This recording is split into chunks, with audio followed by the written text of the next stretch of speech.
My favorite 2023 reads. Hi, I'm Avery. I'm new here. I wanted to create a channel where I could talk about reading. Let me just pull up that list, okay? I don't have enough time to talk about all the books that I read this year, but I want to talk about my favorites, my least favorites. I have to start out with Throne of Glass. This is actually the first fantasy series that I read after Harry Potter and Lightning Thief. Those are the only fantasy series I think I've ever read. And so I didn't really know if I would like these because fantasy was kind of a untouched genre for me. Then it became my entire life for 4 months. My favorite series of all time, if I'm being honest. The characters in this book became my imaginary friends. I would come home to them and I would read this before I went to sleep, and it brought me so much comfort. I think in terms of favorites and least favorites, I'm going to leave the first two out. It's not fair. The conversation will be more interesting because everyone can agree that the first two are not as good as the rest of the series. They just don't have the same level of context of the world. My favorite and least favorite book, probably Heir, Fire. I loved reading about Rowan for the first time. I loved how much of a turning point this book felt. It felt like an opening into the rest of the series. I think it's one of the most, if not the most important book. Is that a bold thing to say? I will say it was the hardest one for me to get through. One, because it's the first time I think that the perspective changes. It was also the hardest for me just because I was not used to the fantasy world. As I read Heir of Fire, I could feel my imagination expanding. I had to work. I do have to say that other than Kingdom of Ash, which wraps everything up nicely, two books that I really loved in this series were these two, which I think will surprise some people. I personally loved Tower of Dawn. I found so much comfort in this specific society. The most important thing that there was healing. Another one of my favorites, Queen of Shadows. It felt special because it brought in a lot of what we saw in Assassin's Blade that really tied in Aelin's past to her present. Empire of Storms was actually kind of hard for me to get through. I liked it a little less. And I think for me that had to do with the fact that I don't get super invested in war scenes. I am for the first couple pages, maybe even the first couple of chapters. When there's a war scene after a war scene after a war scene, I start to lose interest. It all starts to bleed together. And it absolutely wasn't my least favorite book in the series because of everything that happened between Lorcan and Elide. I mean, that's some of my favorite content in the entire series. But other than Manon's storyline in the beginning of this, the storyline between Elide and Lorcan, and the ending, which, you know, I just kind of couldn't get behind all of the fighting scenes.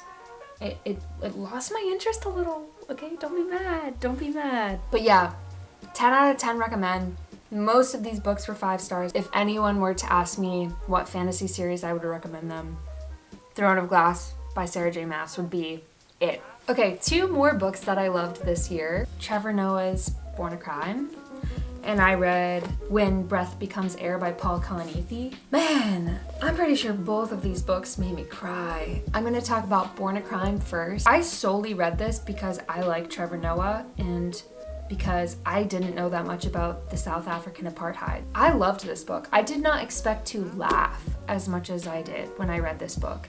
Which is funny because Trevor Noah always makes me laugh. It felt like reading a journal entry, which I really appreciated. Nothing felt like I was reading a textbook.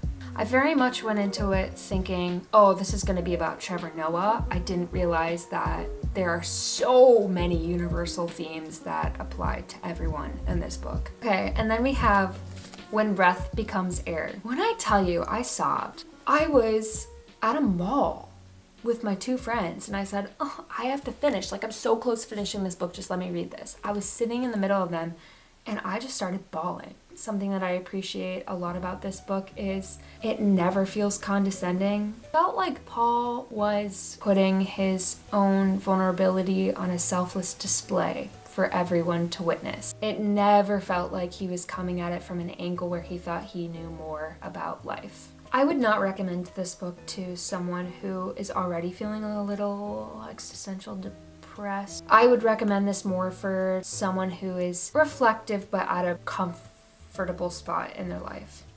with a support system. A book that I will recommend to you if you're in a transitional point in your life, if you want something comforting to read, it's The Midnight Library. I did not think I would like this book as much as I did. I'm gonna be honest. I'm sorry, Matt. I'm really sorry.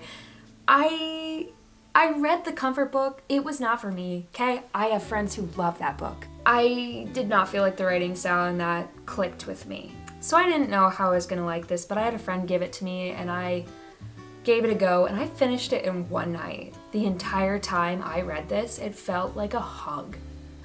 If you need a book that's gonna make you feel better, read this. And then the last book that I will talk about loving is The Seven Husbands of Evelyn Hugo. That book got me out of a reading slump. I know that I'm late to the game, but I still want to talk about it. It was always gonna be fun because I enjoy, an insight into Hollywood drama and glamour, but I did not expect to fall in love with a protagonist as much as I fell in love with Evelyn Hugo. She has so many flaws, but she always has a reasoning for what she does. And I was always intrigued by watching her decision making. People who are so laser focused on what they want and they will do anything to get it, I think that will always grab my attention. When someone wants something even more than they want to be liked. I eat that up. I think Taylor Jenkins Reid did a really good job at structuring the book so that you always wanted to keep reading. Even at the slight off chance when I got bored in this book, there would be something on the next page that grabbed my attention. And we always knew that it was going to lead to something that was maybe not so positive. And that twist did not disappoint. I'm gonna move on to two books that I was a little disappointed by. I really wanted to like 101 Essays That Will Change the Way You Think by Brianna Wiest, and it did not hold up to my expectations. It's partly my fault because I went into this book not knowing much about it. I was under the impression that I was going to be reading 101 essays written by people of all different races, of all different genders and classes, and that was not the case. There were definitely some essays in this that I found very comforting. I was intrigued, she grabbed my attention a lot of the time, but I found myself getting a little bit annoyed at other parts because it felt very much like I was being talked at. I just don't really trust books that feel like they're life manuals. I think I would have also preferred the essays to be in chronological order of when she had written them. I think that would have been interesting to see how her perspective on things shifted over time. I don't know. I didn't like it. I'm sorry in advance. Please don't hate me. I couldn't finish this book. I didn't. I DNF'd it. It's Happy Place by Emily Henry, and hear me out. I love Emily Henry's books. I loved People We Meet on Vacation. I loved Beach Read. I even wrote a song because I was inspired by People We Meet on Vacation. I really wanted to like Happy Place, and I just did not. I could be convinced to keep reading it. Maybe there was something that I was missing and it gets better, but this one just felt so far-fetched. I could get behind two characters pretending that they were still together in order to preserve a friendship with a larger group. It is the fact that the protagonist is talking about how they had never had a serious conversation until this trip. I was like, you were together for 8 years. You got engaged and you've never had this type of serious conversation before? Really? Maybe it's just how I am. I can't imagine dating someone for 8 years and never having the kind of serious conversations that they have in the first couple of chapters. So I put it down. Should I pick it up again? I don't know. But those were some of my favorite books and least favorite books in 2023. Thank you for watching. I hope to put more content out soon.